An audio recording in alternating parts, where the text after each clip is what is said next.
Donald Trump's second presidency has been plagued with allegations and speculation about his relationship with the convicted paedophile Jeffrey Epstein. But Epstein's closest confidant, Ghislaine Maxwell herself, a convicted sex offender, appears to have come to the president's rescue. Last month, she gave a 6-hour interview to the US Deputy Attorney General. He's just released the tapes, which include her saying this.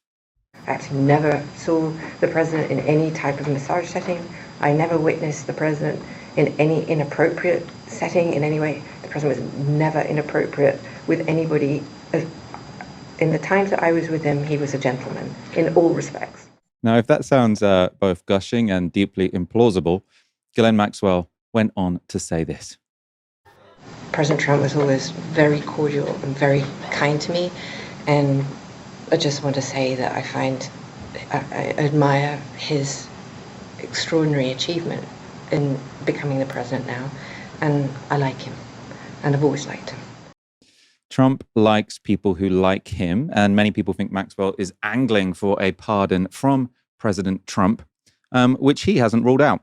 Well, I'm allowed to give her a pardon, but nobody's approached me with it. Nobody's asked me about it. Whether or not she'll get that pardon, almost immediately after Maxwell gave that gushing interview to the Deputy Attorney General, who just so happens to also be Donald Trump's defense lawyer, Jeffrey Epstein's former girlfriend, got this boost. Jeffrey Epstein has one known living accomplice, convicted sex trafficker Ghislaine Maxwell. She has been at the center of the firestorm of scandal surrounding President Trump the last several weeks. She has suddenly been moved from the federal prison in Florida, where she was serving her 20-year sentence for her prominent role in the recruiting and trafficking of young girls to be sexually abused by Epstein and herself, to new, upgraded accommodations in a minimum security prison facility in Bryan, Texas. Chris Hayes went on to describe some more details about that new minimum security prison. Maxwell's new prison is a minimum security federal prison camp. These facilities feature less prison staff, limited or no fencing, along with much more freedom of movement and recreational options than any other level of federal prison.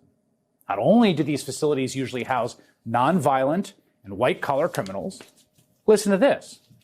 NBC News is reporting that Maxwell was ineligible to be transferred to this kind of facility, to a minimum security prison camp, because she is a convicted sex offender. And that's according to the Bureau of Prisons' own designation policy. So the world's most high-profile living sex trafficker told Trump's criminal defense attorney that Trump was a great guy, a gentleman who'd done nothing wrong, and suddenly the US prison service is breaking its own rules to move her into a minimum security, very, very comfy prison. As a bank holiday special, we are doing the whole of today's show on Ghislaine Maxwell, Epstein, and Trump. And to talk me through everything you need to know, I'm joined by the world's foremost experts on everything Epstein-related, Liz Franczak and Bryce Belden from the TrueAnon podcast. Welcome back to the show. It's so wonderful to have you here. You've been podcasting about Epstein and Maxwell since 2019. We had you on this show 5 years ago. A lot has happened since then. Let's start by talking about this crazy situation with Ghislaine Maxwell and these newly released interview tapes. Is it simply the case that she said, I love Donald Trump, so they moved him to a low security prison? It's kind of a bit it's on the nose, isn't it? Is there a more intellectually sort of complex explanation for what's happened here? Michael, you are living in the past. We are not doing intellectually complex explanations for anything that happens anymore. I think it's pretty directly clear what happened here is Ghislaine agreed to do an interview with, as you said, Donald Trump's personal lawyer, Todd Blanche. And it's interesting. I think somehow people maybe expected her to be very truthful or to have, maybe there's some pressure on her because she's in prison. But the reality is she has a case, she has an appeal rather in front of the Supreme Court right now. They're deciding whether to take it. It's not looking good. And this is a Hail Mary by her. And she's doing anything she can to ingratiate herself to the DOJ and to Trump. There's absolutely not a chance that even if she witnessed Donald Trump eating a baby Hillary Clinton style, that she would have said that in this interview. And I mean, what's kind of strange about I suppose if she's getting rewarded for an endorsement, is of all the people you want an endorsement from, Ghislaine Maxwell isn't like one of them. It's not like, this is really valuable. Ghislaine Maxwell has said, I'm a gentleman, so I'm going to give her an upgrade in her prison. Like you don't want that support, right? It's like when David Duke or whatever sort of said he actually liked Jeremy Corbyn because he is an anti-Semite and people were calling Jeremy Corbyn anti. It's kind of like trolling to have Ghislaine Maxwell say she likes you. But she clearly is being rewarded. So I would guess she's not being rewarded for what she has said, but she's being rewarded for what she didn't say. Is that your assumption? I think that, she probably, I think the deal to move her was set up from the interview itself. Like, I think that it was like, if you talk, we'll do our best. We'll move you comfy. And she knows not to say anything. I mean, like Brace said, she has an appeal going. She maintains her innocence. And I think that Trump, I don't know how much you guys are aware of this on, your side of the pond, but, Trump is under a lot of pressure from his base, or he was, especially when they set up this interview to like do something, show something, that they weren't letting the whole Epstein saga kind of get away from them after the whole debacle of like the faux release of the so-called Epstein files. And so I think they were just sort of like looking for something and trying to get her to play ball. And she was able to get, a pretty cushy move out of it. That's what's kind of weird about this, though, because if anything was going to appease your base, so your base have kind of, we'll talk about this sort of more later in the show, but your base have sort of been whipped up into this frenzy of thinking that, I mean, the QAnon thing was that there was a pedophile ring and that Trump was going to uncover it, but then he's actually, dragging his feet in terms of releasing the files or whatever. But what strategist tells you that the way to calm your base is to get Ghislaine Maxwell to say you're a really nice guy and then upgrade her to a low security, comfy prison? Like, in what world is that going to satisfy his base? It seems like a kind of curious decision. Well, it's interesting. I mean, Donald Trump himself has never been particularly invested in the release of any Epstein files or anything like that. I mean, when Ghislaine Maxwell was imprisoned during his first term, or was arrested rather, he didn't really make any statements about it. He said, I wish her well, good luck to her. And, these things that are sort of maybe seen as a bit ironic, but he didn't offer anything stronger than that. So you got to just kind of take him at his word there. They were friends. And I think that there is a little bit of cognitive dissonance within the MAGA movement. I don't think I'm the first person to point that out. And, the invention of QAnon, or rather like QAnon sort of invention of Trump, allows them to kind of make these fantasies up about like, oh, well, he was like a good pedophile. Like he didn't like it. Like he was just like there to catch them. And that has kind of like culminated in this, this disastrous release of the Epstein files, this initial tranche, which went over like a lead balloon. And then this more recent DOJ memo saying that there's nothing to see here. I think a lot of this is just them scrambling to sort of undo the damage with their base that the Pam Bondi memo did from like a month or two ago. And I don't know. I mean, the problem is Trump seems so uninvested in it. And, as he's sort of seen as this populist, as somebody who's like really good at massaging his base's woes and worries, that it's kind of uncharacteristic of him to be this ham-fisted or just kind of to perform this badly. And so it seems like now there's like an Epstein, or Ghislaine Maxwell rather, working group within the administration that's made up of the head of the FBI, perhaps the deputy head of the FBI, Dan Bongango, but he's unpopular, likely because of steroid rage, but he can't sue me for that, even though we are on a British TV show. And first of all, I know you are. And Pam Bondi and Vice President J.D. Vance, they seem to be handling everything right now. And that is how we got, I think, the release of the transcripts and the audio. But I don't know. I mean, he's been disastrous in his performance so far. Why he might be struggling with this issue so far, and some evidence, old and new, about Trump and Epstein's relationship. So this footage, you'll probably have seen it before. I know you have, Liz and Brace, but I mean, our viewers will probably have seen this before. Footage of Trump and Epstein at Mar-a-Lago in 1992. Been in the public domain for a long time. The party featured cheerleaders from the Miami Dolphins. They apparently partied for a second time that year. This is from the New York Times. Months later, so after the footage you've just seen, when Mr. Trump hosted a party at Mar-a-Lago for young women in a so-called calendar girl competition, Mr. Epstein was the only other guest. That's according to George Horaney, a Florida-based businessman who arranged the event. Mr. Horaney recalled being surprised that Mr. Epstein was the only other person on the guest list. I said, Donald, this is supposed to be a party with VIPs, Mr. Horaney told the New York Times in 2019. You're telling me it's you and Epstein? Mr. Horaney's then-girlfriend and business partner, Jill Harf, later accused Mr. Trump of sexual misconduct on the night of the party.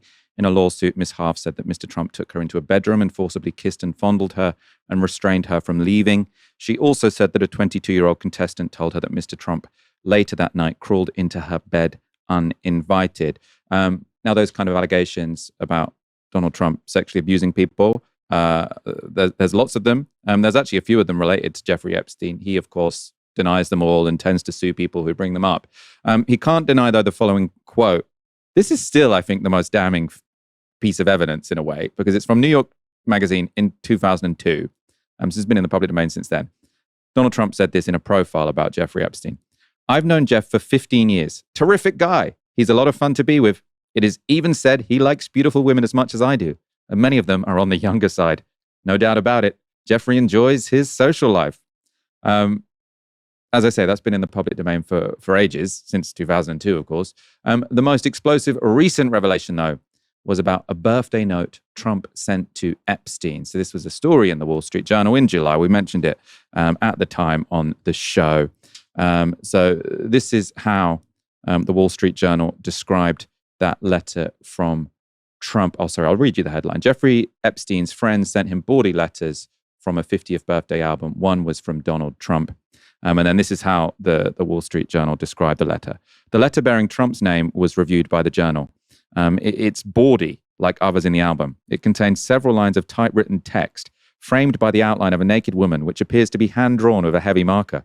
A pair of small arcs denotes the woman's breasts, and the future president's signature is a squiggly Donald below her waist, mimicking pubic hair. The letter concludes, "Happy birthday, and may every day be another wonderful secret." Trump, of course, says the letter is fake. He's now suing the Wall Street Journal. As we said when we covered this on the show at the time, he says it couldn't possibly be him because he doesn't draw pictures, at which point people found a load of other pictures he'd drawn with a thick marker for people's birthdays. Anyway, this, before I go to Liz and Brace, I want to show what I think is, for me, the most surreal joining up of the Epstein conspiracy and Donald Trump's world. So Trump is here speaking just 3 weeks ago.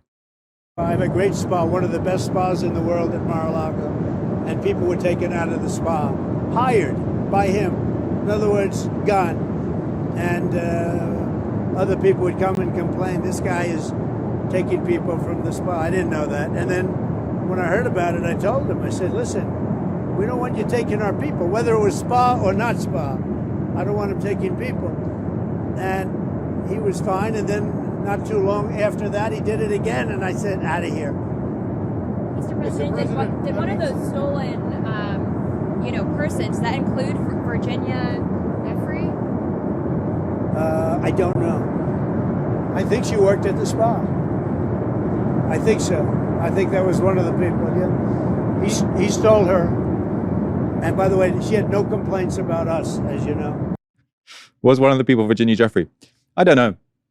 Although he did steal her, and she didn't have any complaints.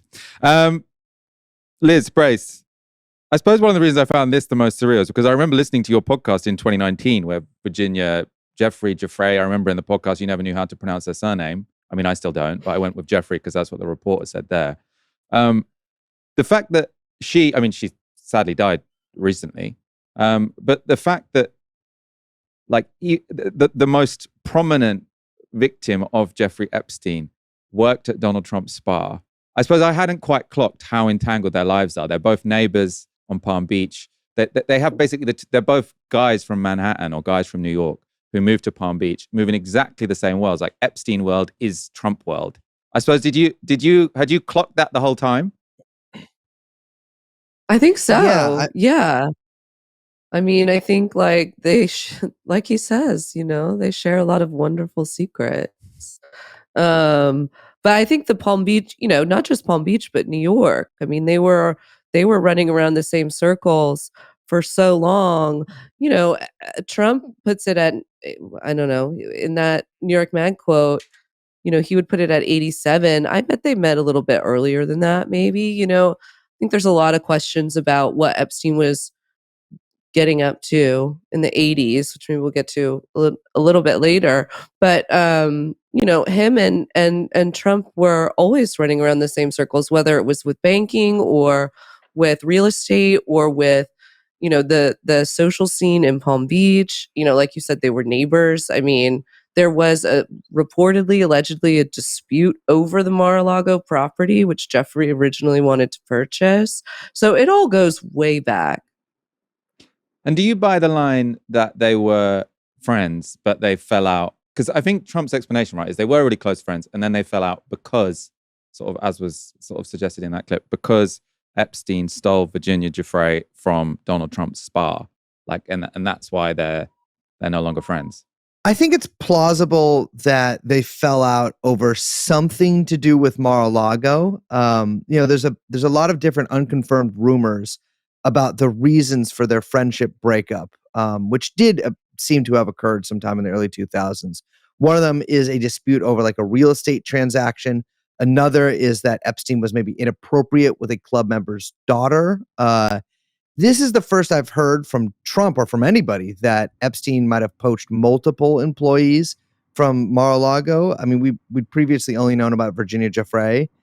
I have no idea if that's true. Trump says a lot of things, oftentimes kind of vamps when he's speaking. So I don't know if that's just him like talking or if that's actually based in reality. He kind of claims not to have known the Virginia Giuffre thing happened, and then also say that like that was the reason that they fell out. And so it's a little confusing to me. And also remember, Virginia Giuffre was like 15, 16 when she was working there. And, she wasn't exactly like, it's not like he's like poaching the maitre d' or something, or like the major domo. It's like a teenage employee at the club. And that doesn't seem like something that these two guys would fall out over. I'm not sure. Shouldn't Trump be asked about why he hired a 15-year-old to work in a spa? The card, we brushed over the card. Trump is suing the Wall Street Journal because he says the card is made up. And he does kind of have a reasonable point, which is, why are they doing all of this description of the card without showing the card? Why not? I would love to see a picture of the card. Like, I suppose there is a world where like a source says, we will show you the card, but we won't let you take a picture of the card. But I don't really understand the logic behind that. So do you think the card is real? I think the card is real. I think that I think the Wall Street, I don't know why the Wall Street Journal wouldn't publish it. Just publish the card. It's the same thing with the New York Times. Like, publish the pages. Let us see them. I don't know that if they are working off of photos of the card or scans, and so they think that they can't like take their own and publish them or what. But I agree. Show us the card. TrueAnon would have published the cards. You guys are real journalists. Let's look at Trump's response to all the attention his relationship to Epstein has garnered. I don't understand why the Jeffrey Epstein case would be of interest to anybody. It's pretty boring stuff. It's sordid, but it's boring. And I don't understand why it keeps going. Look, the whole thing is a hoax. It's put out by the Democrats because we've had the most successful 6 months in the history of our country.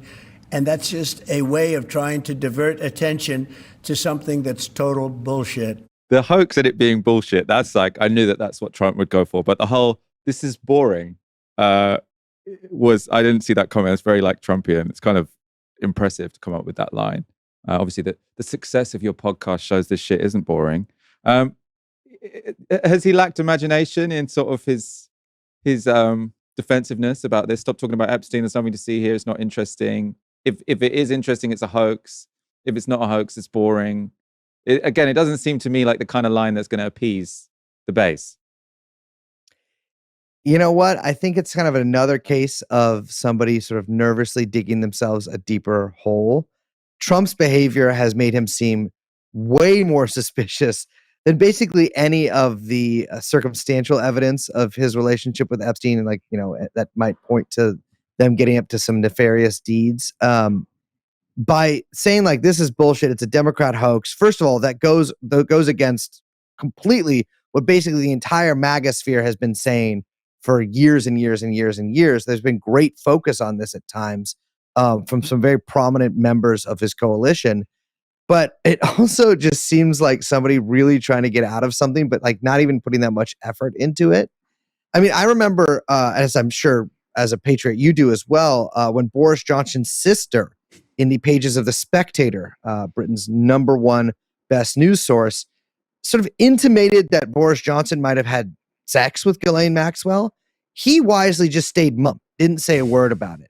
Trump keeps saying like, yeah, it's fake. It's not real. These people are trying to frame me. I don't even know if any of this happened.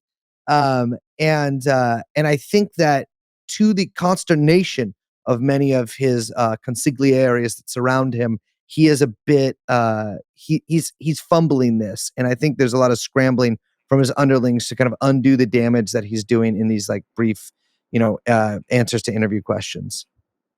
Let's park the facts or otherwise about the Trump-Epstein relationship for now and look at the wider Epstein conspiracy, because this is what you guys have been talking about for years. And I think in the lead up to the election last year, J.D. Vance made a pitch specifically to TrueAnon listeners. Everybody in politics has a vice that's much worse than alcoholism, is the way that I put it. But we release the list. Seriously, we need to release the Epstein list. That is an important thing. So now I assume that did you guys vote for Trump just to sort of improve your podcasts? Like you'd get a lot of you want the files released, right? Kamala wouldn't have released the files, or she wouldn't have promised to release the files. I suppose Donald Trump hasn't, but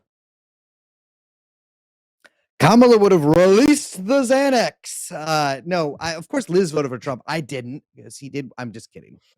We both voted in Boris Johnson. But it was, I mean, this is not an indication, but like another example of Brown Trump really treating this like it's going to be like it's going to be not only an election winning issue or like it's an important issue for his base. I don't think that a single person would have voted one way or another dependent on the Epstein list, but it was just like one of those things. This is so big in the right wing podcast sphere that like J.D. Vance has to say that, because that's the people who J.D. Vance really wants to A, hang out with, and B, appeal to sort of drum up support from the base. And this is like Trump himself is much more mercurial when it comes to the Epstein stuff.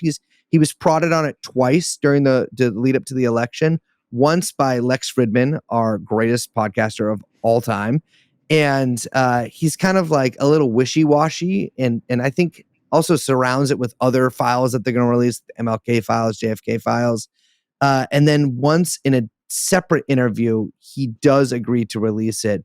But again, like Trump just talks, like he just says things. And if something like he can tell something is going to be, someone's going to like something or it's going to be good for him, he'll agree to release whatever list. And then he'll just renege on that if he feels like it.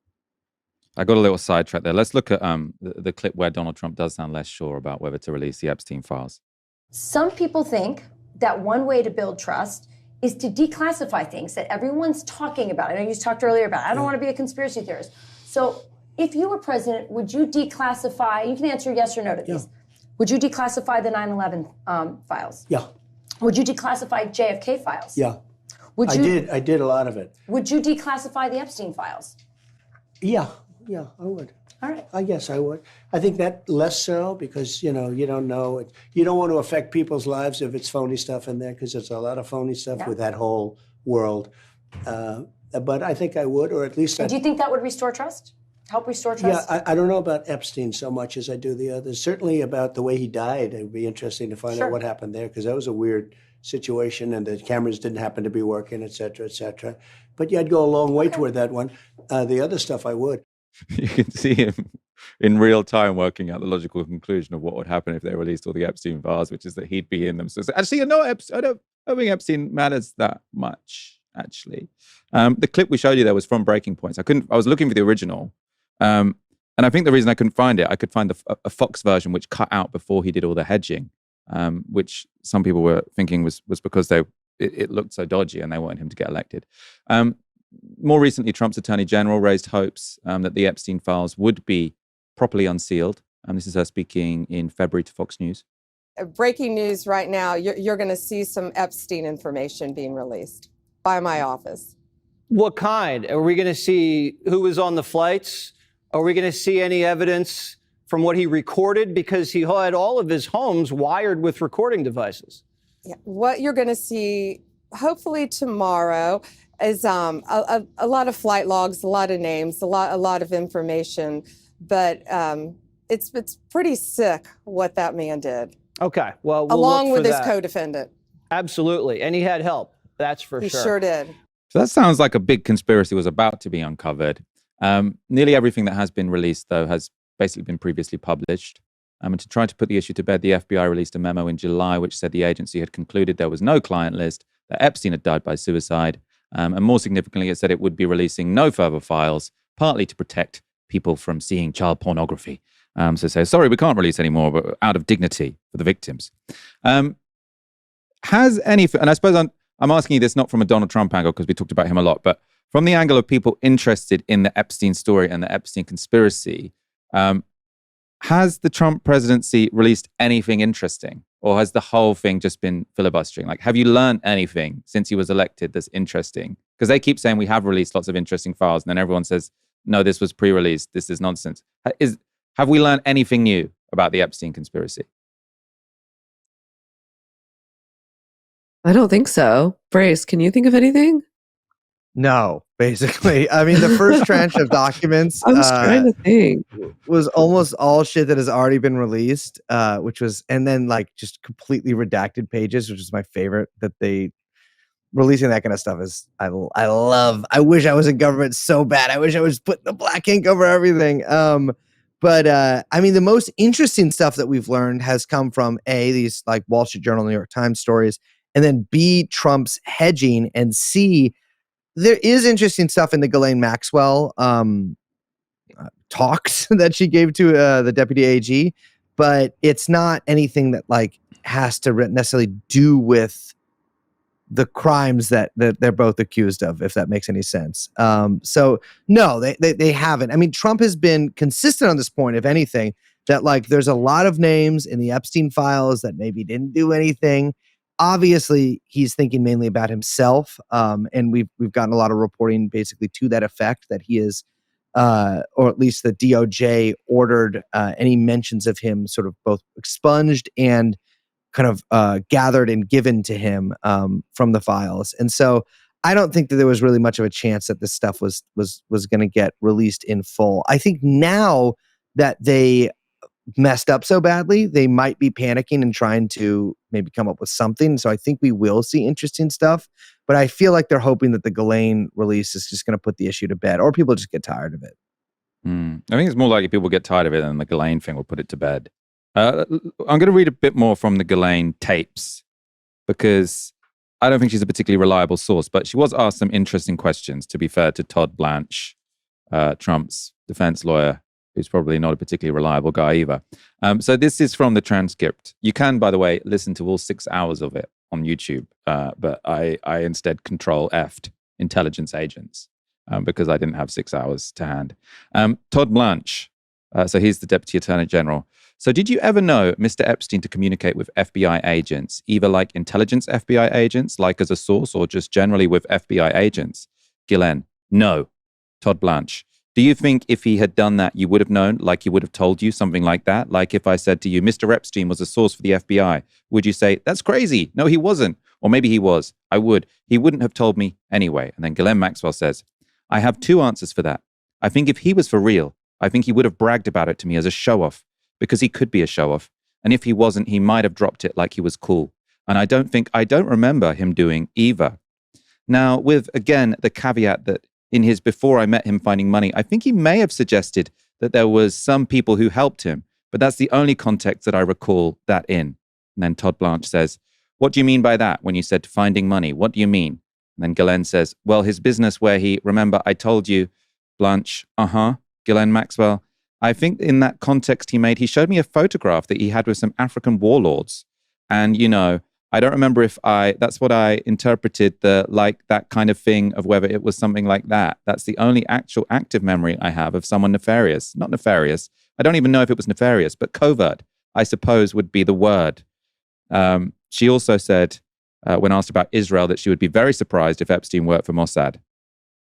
Have we, because I suppose the theory, one of the whole kind of motivating forces of your podcast, the early ones about Epstein, was that sort of there was an intelligence angle that wasn't being covered in the mainstream media. So the mainstream media at that point, there was the Netflix documentary. That's what we talked about last time we had you on 5 years ago, which was sort of saying this was a powerful man who abused his power or abused women by exploiting his power. And then the intelligence theory is that he was actually, this was all a big honey trap, and he was working either for Mossad or the American intelligence agency, or maybe both. Obviously, Maxwell's saying probably not, but I would not trust anything she says remotely. But I'm guessing from your previous answer, are we no closer to finding out the whole was he an intelligence asset situation than we were 5-6 years ago? I mean, I don't think so, because I think that even when, I'm reminded by this just listening to Pam Bondi speak, like even now, the media, mainstream, independent, whatever, and all of the representatives of government continue to flatten the story to be just a kind of sex abuse story or a pedophile story that, like, it goes without saying that abuse rings are real, and, but they're also tied up with hidden money flows. And there's so little that we know about just how Epstein even came into his money, what he was doing after he left Bear Stearns in the 80s up into the 90s is like basically a black box. And that is the era, that I was alluding to earlier when he met Trump, right? When they're moving in these circles. And I think that that's really important, that Epstein came out of this mix of finance and what Ghislaine here is alluding to, I believe, which is arms trafficking and arms trading and kind of his so-called like bounty hustle that he was in, which he had bragged about before in the press. And I think that this is the sort of, the kind of nexus that critics leave out almost every time. And that era, that like mid to late 80s era of Epstein is so key to figuring out what is kind of going on here and linking it up with some much bigger rings, whether that is, with intelligence or other sort of parapolitical, if you want to call it, or kind of dark crime rings that exist throughout the world. What do you, obviously something that's coming out of this is that the sort of the concrete evidence about the interesting stuff is thin. But what do you in your heart of hearts think is the story here? Do you think he was an intelligence asset? Do you think that this was a sort of a money laundering / sex abuse ring? Was it just a rich guy who was also a pervert? Like, if this, maybe this will come out when they're all dead or something. I suppose maybe it won't. But what would you put money on? Well, listen, I'm a gambling man, so I'd probably put a little bit of money on whatever is the most likely to make me money, whether that's the true thing or not. But it's interesting. I try not to be dogmatic and kind of take evidence as it comes and not be like too wed to any particular theory.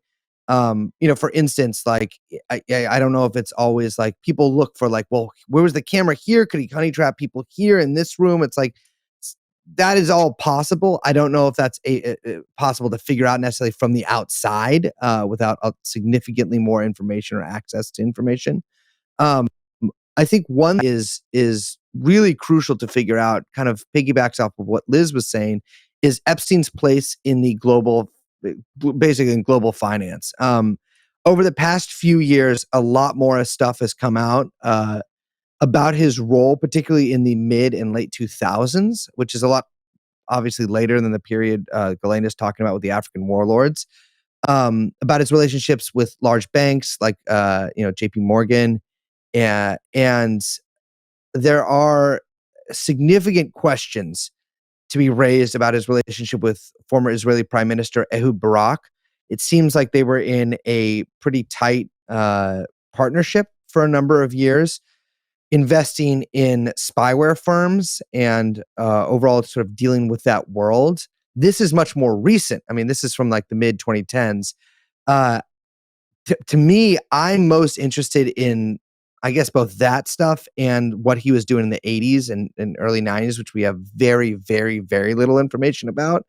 And I mean, the fact of the matter is, it's true. It's plainly true, without a conspiratorial angle whatsoever. It's plainly true that he was really integrated into the New York and, frankly, the global kind of capitalist system. He was rubbing shoulders, with people from the Gulf, obviously with basically every rich person in New York City. He was all over Europe. And his main function, again, even taking from the most minimal conspiratorial position, is that he was sort of a connector of people. Now, I don't really understand how that nets you enough billions to buy 2 private islands, let alone sort of never be seen actually working.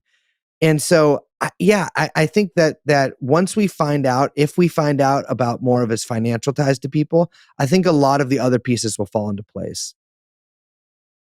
The money stuff is still the most surprising bit, right? I was listening to one of your recent episodes when you're talking about Leon Black being, one of the other people who sent him a note in his 50th birthday book, whatever.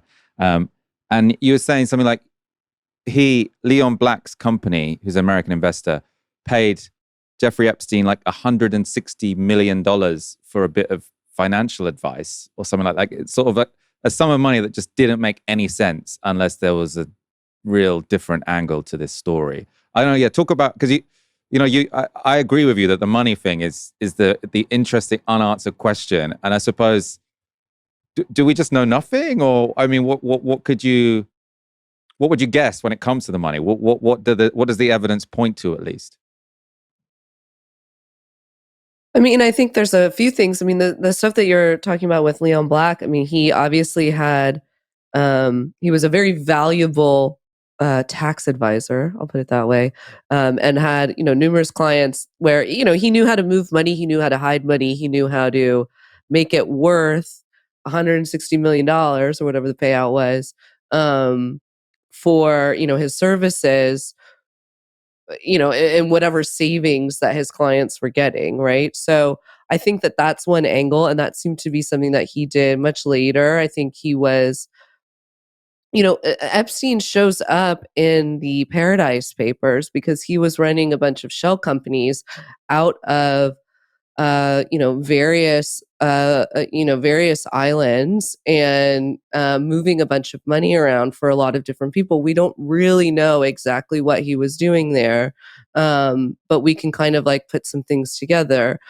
And then there's sort of a big, I mean, I said it before, but there's kind of like a black box here, right? Between like when he left Bayer, which was, I believe, in 82, and when he kind of like shows back up in the New York social scene in the late 80s, early 90s, it's unclear kind of like what he's doing. And like Brace says, he has all of this money. I don't think enough work has been done trying to kind of like put all of that together, although people have done some. Let's move back to this Maxwell interview, so the transcripts of which were released over the weekend. In that 6-hour interview, this is sort of one of the parts of it which has sort of been most widely reported. Let's take a look. There's been a lot of conversations about whether Mr. Epstein maintained like a list of people, like a book of famous people that he knew, it's called a black book or a client list or a list. Did you know of the existence of any such list? There is no list. We'll start with that. So Maxwell there was agreeing with the FBI's conclusion that there was no list. Where she disagrees with the FBI is about Epstein's death. So the FBI said he killed himself. Maxwell doesn't agree. I do not believe he died by suicide, no. In prison, where I am, they will kill you, or somebody can pay a prisoner to kill you for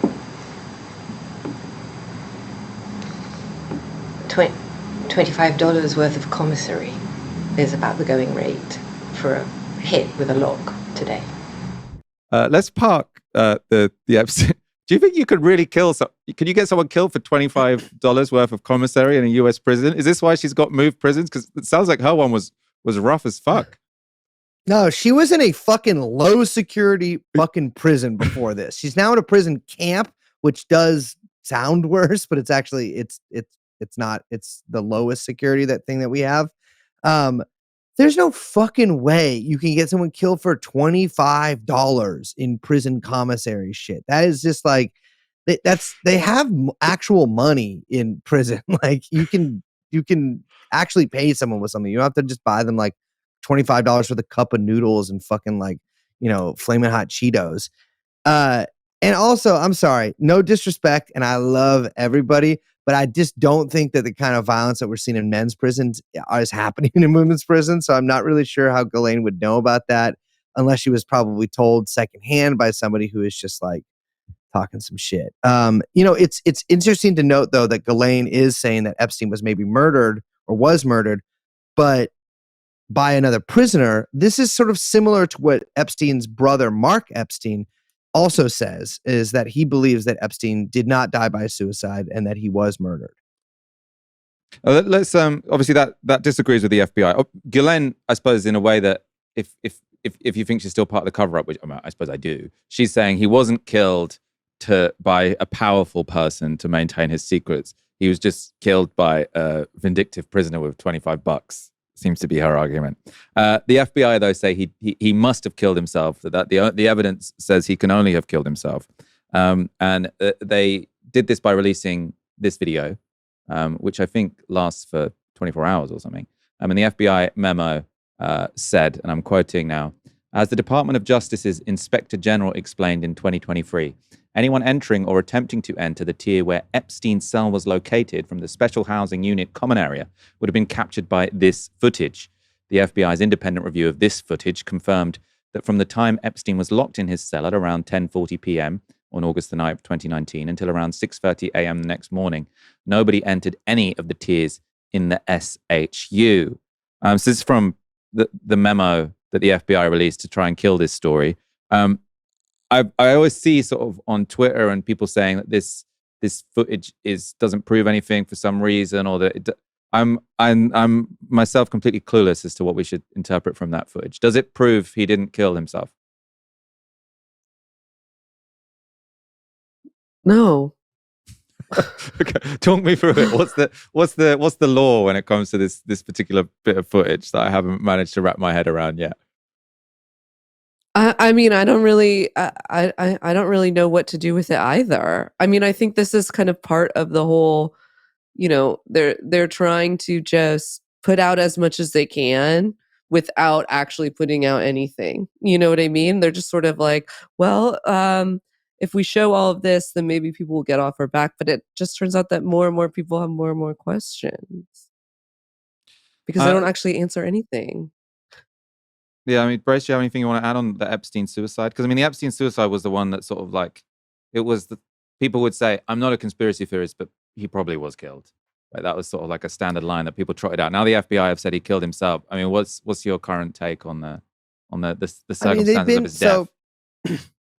They've had the same line for a number of years. I mean, we've known that this footage exists for a while. Bill Barr, because remember, Epstein died when Trump was president. Like, it's not like Epstein died in like the distant past and like Trump has to unearth all this stuff. Like, Bill Barr, whose father, of course, hired Epstein, or is thought to have hired Epstein as very first real job at the Dalton School, even though he had no qualifications to be a teacher at a advanced private high school. But Bill Barr was the head of the DOJ, and he gave an interview where he said he had seen this tape. It turns out to be this tape, and that nothing happens. Of course, the actual camera that shows Epstein's cell was broken that night, and the two gentlemen who were on duty that night, they took a really low-key, I think, plea deal when they got in trouble for being asleep or going on eBay or whatever they say happened. I mean, my big question for Ghislaine would be, if I was Todd Blanche there, well, okay, if someone can get killed for $25, then, well, I mean, why would just a regular prisoner kill Jeffrey Epstein, first of all?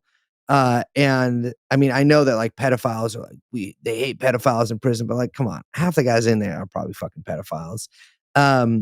Why would they kill Jeffrey Epstein? Who would have paid a prisoner $25 to do it? And these questions I think lead to much, much bigger questions, which obviously Ghislaine has no interest in answering. I've actually been fairly agnostic on whether he did kill himself, didn't kill himself, and probably did not kill himself. They have released, though, a giant report showing the actual images from inside the cell after he died. And, there's a ton of like this. I mean, I do believe he was definitely hanged. I mean, there's a ton of like orange sheets and clothing, like way more than a regular prisoner would need. He was being housed by himself at the time. And I mean, there's just a ton of questions that I think they're trying to get people not to ask because it gets really complicated.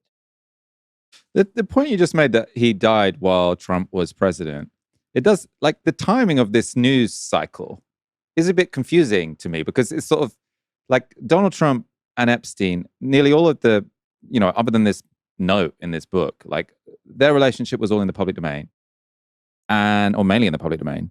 And like that would have been quite damaging to him. And I feel like the Democrats should have done this news cycle before the election instead of after it. I mean, why are we only talking about this now? Why weren't we talking about this two years ago, the whole Trump Epstein thing? It seems to have come out of nowhere, even though there isn't much new information.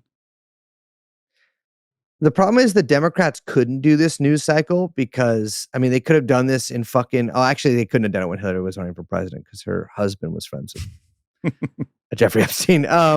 But this news cycle didn't come from the Democrats. They wouldn't have done this 2 years ago. This is Trump genuinely being hoisted by his own petard. The Democrats were thoroughly uninterested in any of this stuff. And it was seen, I think, generally as MAGA coded to talk about it. And, it's sort of one of those things where the Democrats are, as usual, very poorly playing catch up and trying to exploit this, even though they had no interest in it during Biden's presidency. And it just becomes one of those things where I think that they sense an opportunity and are trying to take it, but they're really bad at it.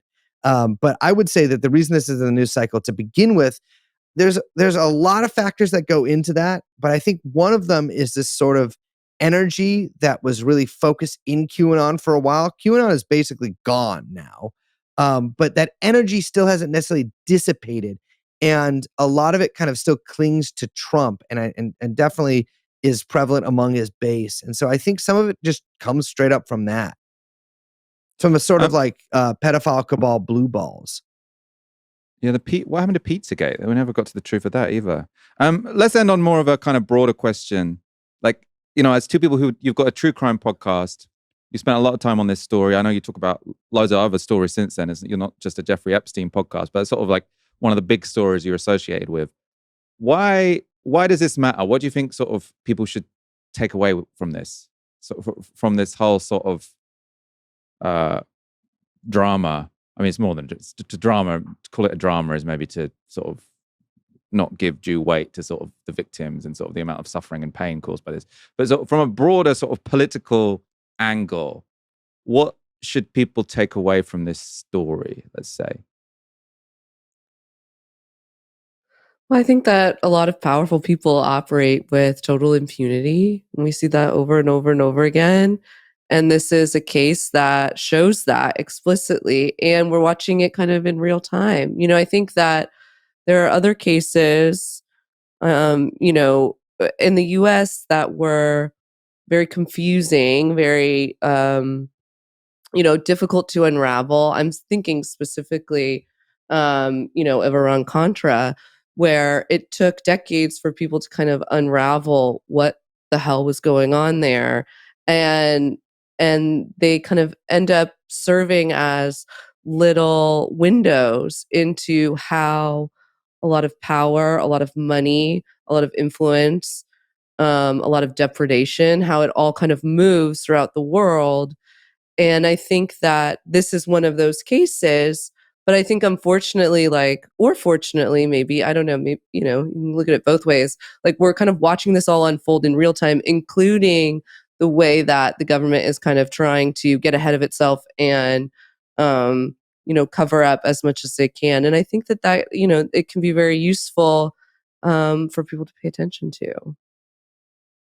Brace, I want your thoughts on that. And I suppose maybe framing it in the sense of conspiracies often get a bad rap, or conspiracy theories often get a bad rap. People say it's a psychological mode, which is sort of damaging for society, for people to be too keen to enter, and that it's tearing us apart, and that this sort of conspiratorial mindset is one of the reasons the internet has broken all of our brains. And I suppose, how do you respond to that? Do you think there's anything to that, or do you think that, like, just because some conspiracy theories are mad doesn't mean we should ignore the conspiracy theories that might be real? I mean, yeah. I mean, how do I answer that? I mean, it's like, I think that people would be fucking insane even if conspiracy theories, I don't know how conspiracy theories wouldn't exist, but even if they didn't exist, just because the internet makes people insane no matter what. So whatever insane thing that people do is just going to be amplified 100 times by that. I mean, the reality is that there are conspiracies that are true.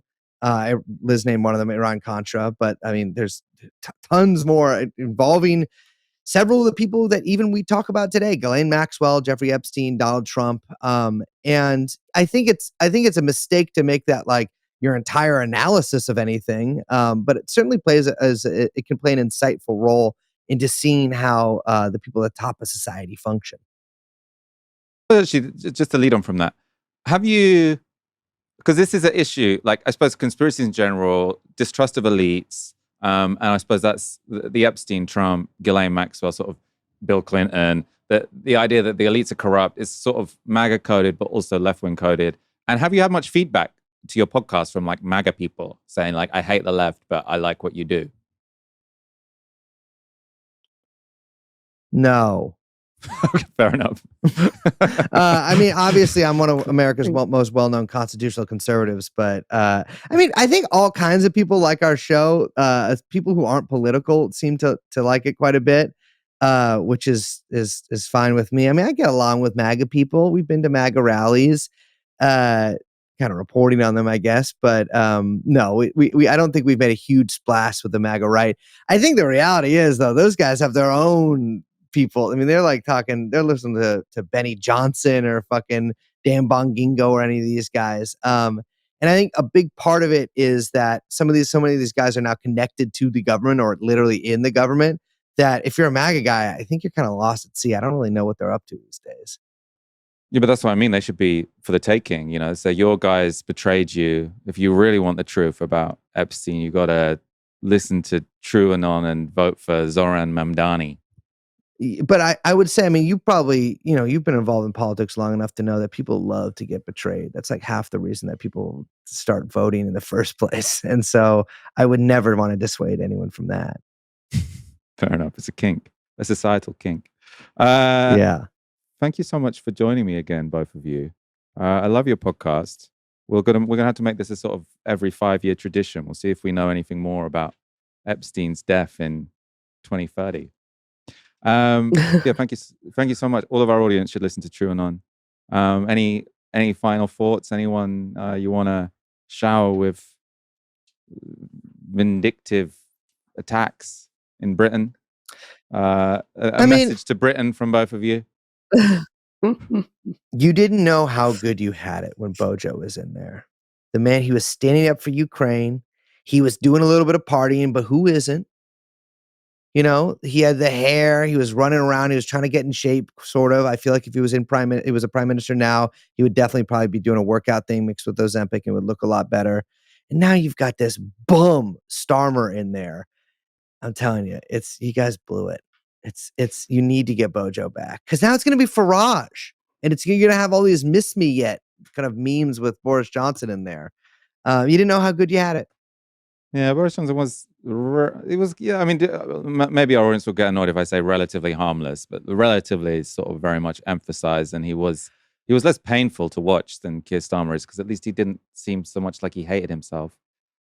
This isn't about the politics whatsoever. It's just genuinely how much I like seeing clips of them Mm. speaking on TV. I don't like seeing Keir Starmer speak. I don't like looking at Keir Starmer. He looks fucked up. I know English people, and you are an exception, and I'm sure everyone working on the show is an exception too. And everyone watching the show is, I'm sure, an exception too. But English people have a tendency to look weird or fucked up, or have fucked up looking faces that are like ancient faces that made poisoned by centuries and centuries of drinking, I don't know what, lead poisoned small beer or whatever. Keir Starmer's face is one of the most extraordinary things that I've ever seen. I cannot imagine, because presumably he has a wife, I'm sure.